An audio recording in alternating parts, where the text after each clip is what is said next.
Seems to be working. It Let's seems see. to be working. 5, 4, 3, 2, 1. I'm John Minglosh for the WDMA. We're coming to you live today, and we're going to talk about digital and direct mail. But first, let's visit over here to Pepperidge Farms. They're launching a new campaign with their first ever spokesperson. And here we go. Okay, let's see if we can get this to work. Buttery, rich, mouth-watering. There are a million ways to describe the taste of Pepperidge Farm thin and crispy cookies. But it's not proper to talk while you're eating. That is a damn fine cookie. Pepperidge Farm. Have a little taste. Okay, so I don't know, for some reason, I believe the British know something about cookies, but I don't know. She just doesn't sell it to me. She doesn't seem like she likes it, and maybe she doesn't. It's hard to act in her defense. It's hard to act with a mouthful of cookie, I suppose. You don't really enjoy yourself. You're thinking about a lot of other stuff. So I don't know. Doesn't seem believable to me. But let's hear the thinking behind the ad, which is always fun. This is from Tanya Gazik. Yep, it's hard. Boy, everything's little today. Actor Hannah Waddingham, which sounds really British, has signed on as the face of Pepperidge Farm Cookies, the brand's first ever celebrity partner. Okay? Have a Little Taste is the theme, and it breaks today on YouTube, Meta, TikTok, Hulu, and Epsilon Live. I've never even heard of Epsilon Live. Maybe I should find out what that is. Epsilon Live. Waddington is the very definition of class, humor, and charm. And who knows something about biscuits. She's on a show called Ted Lasso. Apparently, she's a team owner. I'm not even sure what sport. I've never heard of it before today. But Ted Lasso, the person, bakes her cookies every day, and she's the boss, and he works there, I guess. And so she seems to know a lot about cookies, if you know the backstory, which I don't, right? Because I'm not watching cable TV or whatever this is. Okay, so Pepperidge Farms is trying to tap into the millennial audience, which it sees as a continued opportunity. They're currently the brand's largest demographic because, if you're like me, you're just avoiding sweets most all the time anyway. And the millennials are firmly established in adulthood. They value premium stacks and are seeking products with quality ingredients and superior taste, all of which Pepperidge Farm delivers, per the spokesperson. Okay. So the cookies featured in the campaign are the thin and crispy milk chocolate chips, and they remain the company's top seller, and has had significant growth over the years. 50% of people who try the cookie buy it again, per the company, which is actually very good. That's really good. That's what you want. Okay. Now let's get over to Attribution for a second here.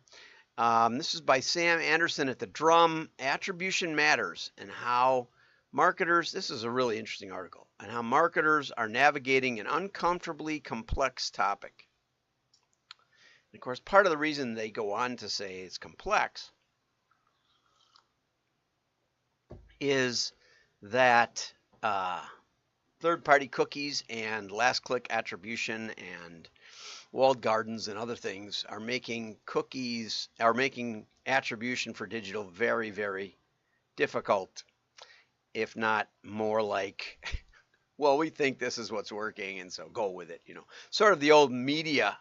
I worked at an ad agency for a couple of years, and that was kind of, in fact, they had real challenge. They challenged me and asked me to define direct marketing, because they said, well, we do a campaign, we do ads, and maybe it's for a store opening, and people show up, and if we don't do ads, they don't show up, or at least that's what we think would happen.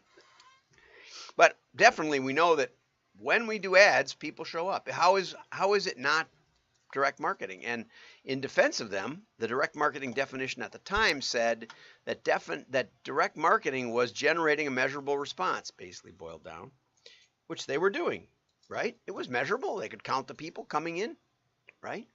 Absolutely true. And so that's kind of where digital is. Digital is basically a stepchild of mass media that thinks it's measuring. But a lot of the stuff they measure isn't incremental, and this article gets at that. And they said, so attributing results to particular channels or campaigns is arguably digital marketers' most dogged problem. At least they admit it here. That's what I liked about this article. It's very, very honest. I'm not sure who all these people are. It doesn't really say. But these are the Drum Network experts. Okay. So Molly DeVille says, measuring impact of marketing investments is not a new challenge. Right. It's, like I said, goes back to regular mass media, right? Even newspapers or whatever. You don't know who sees it. You don't know who reads it. All you know is who responds, right? And you don't necessarily know why exactly. So we do focus groups and we do brand unassisted recall and all kinds of stuff. Measuring the impact of, we read that already. Okay, so the digital industry has over-relied on attribution as a source of truth. And as others will point out, they relied on the media companies themselves to tell them it was working. Well, of course it's working. Digital is always working, right? It's the best deal ever. Why wouldn't the media companies say that? Well, they maybe have a vested interest in how the study comes out. But anyway, so now we're forced to come up with better and more ethical solutions to help understand the customer journey. My advice, run a blended measurement approach, okay, with regular incrementality tests. Now, this is really, really, really it right here. Okay, so Brian Dillette over at LS Direct, we did an interview. It's on. You can go find it on YouTube. And he told me that every time they do retargeting with mail, and they set that up, they always do incremental testing. What does that mean? Well, I'll tell you what it means. It means that let's say they mail out 20,000 pieces to people who abandon their shopping cart, okay? And so they mail them out on a regular basis, but they might not mail, of that 20,000, they might not mail 2,000 or 3,000, 10, 15, 20%, 4,000, and see if they are just as likely to come back to the shopping cart and buy those items as the people that they did mail, okay? What that is incrementality. That the mail then, obviously, if you do nothing, if you just let them, abandon their shopping cart and go away, then what happens?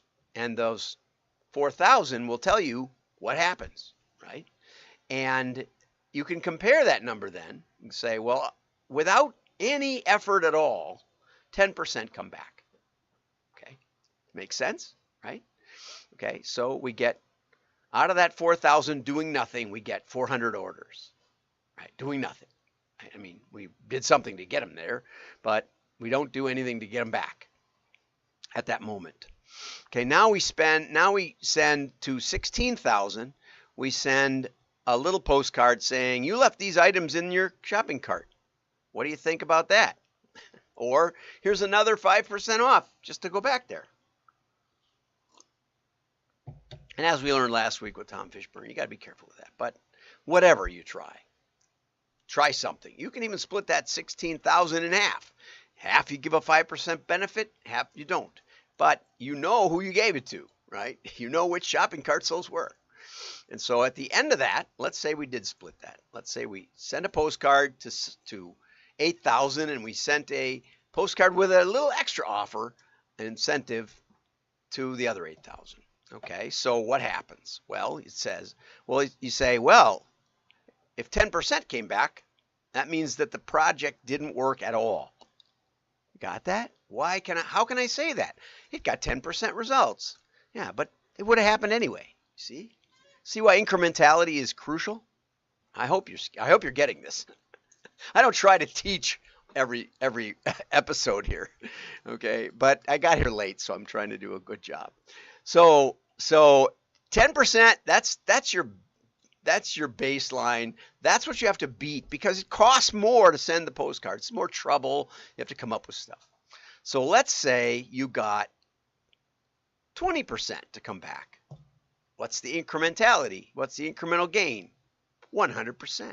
You doubled the number. You say, well, it's only 10% improvement. No, that's 100% improvement. You doubled the results, right?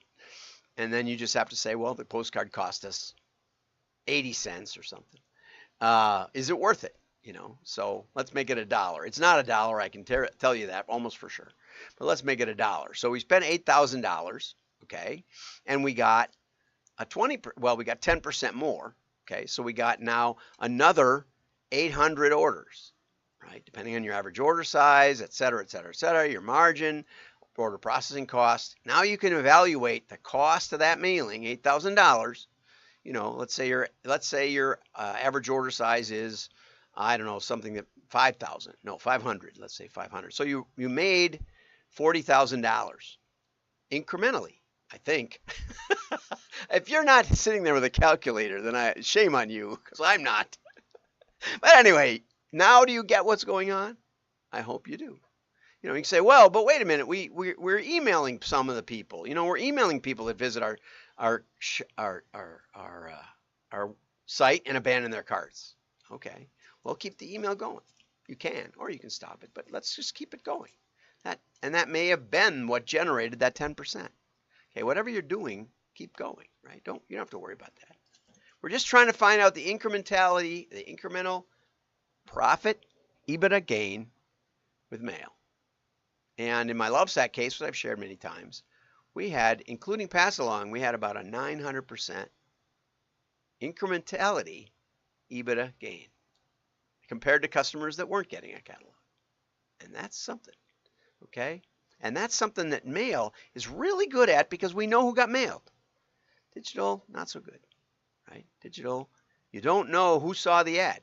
You don't know who it was even in front of, even that went on the computer. And we found out last week, a lot of times they're not being placed in places where people can even see them. They're going on bot sites because of AI-driven ad placement, and they're seen by bots, and you get lots of clicks, and you pay a lot for it, and they watch your videos and your video ad, even though no one really did. They autoplay with the sound off, even if people are really on the site, real people. There's all sorts of shenanigans going on, right? So we know that. That one's a given. A&A has studied it. The World Advertising Council, I think it is, has studied it.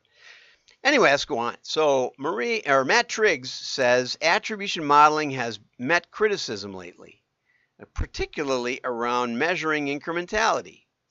A lot of attribution models overestimate low funnel channels like pay-per-click and underestimate the influence of upper funnel or brand-led advertising. And often they underestimate mail's impact because instead of doing it the way I just described, what they do is they say, well, let's do a mailer, okay, see what it does. And maybe they don't even have a tracking code. Maybe the QR code just goes to their site. Most of them do, even in mature catalogs.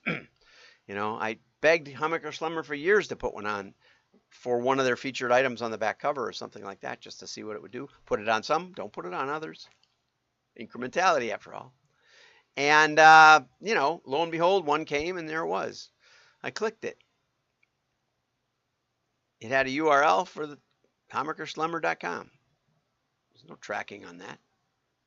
The tracking ones have, weird jumbled up stuff that then take you to hummakerslumber.com, or better yet, take you to the place where the product is located that interested you, that was on the back cover. There's a lot of shenanigans going on in the guise of marketing. So anyway, So anyway, what happens is, so if you don't have any of the, if you don't do direct mail right, if you don't do tracking right, if you don't do incrementally right, if you don't do holdout testing right, what happens is you do a mailer. Somebody says, do a mailer. You see one of my shows. Oh yeah, let's try mail. What happens? You mail a bunch of people. Maybe you rent a list so you don't really know.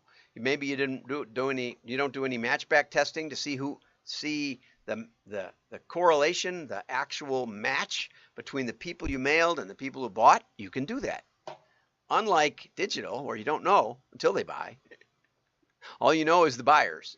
In direct mail, you know that the buyers came from that list that you mailed. But if you don't bother to do that, and you don't bother any sophisticated tracking, what you end up with is you end up with people getting the mailer, maybe setting it aside for a few days or weeks, going to your site, looking at the mailer, maybe keying in, or maybe using that useless QR code you put on it, and ending up at the site. And maybe they come and go a couple of times, and then maybe they buy on their own.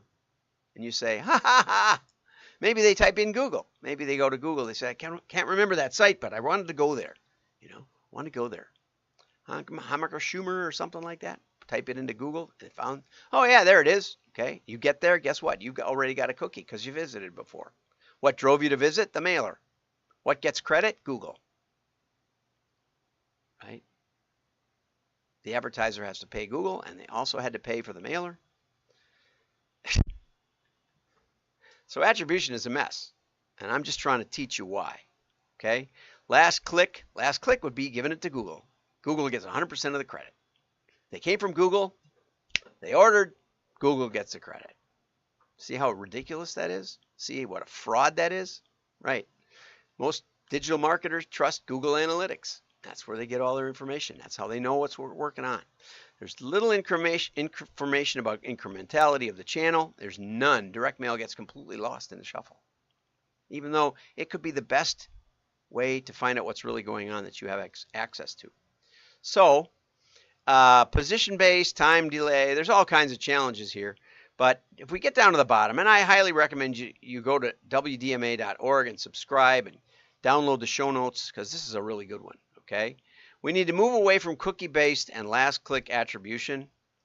Brands should commit to robust, future-proofed methodologies like marketing mix modeling, and I would add, doing direct mail well.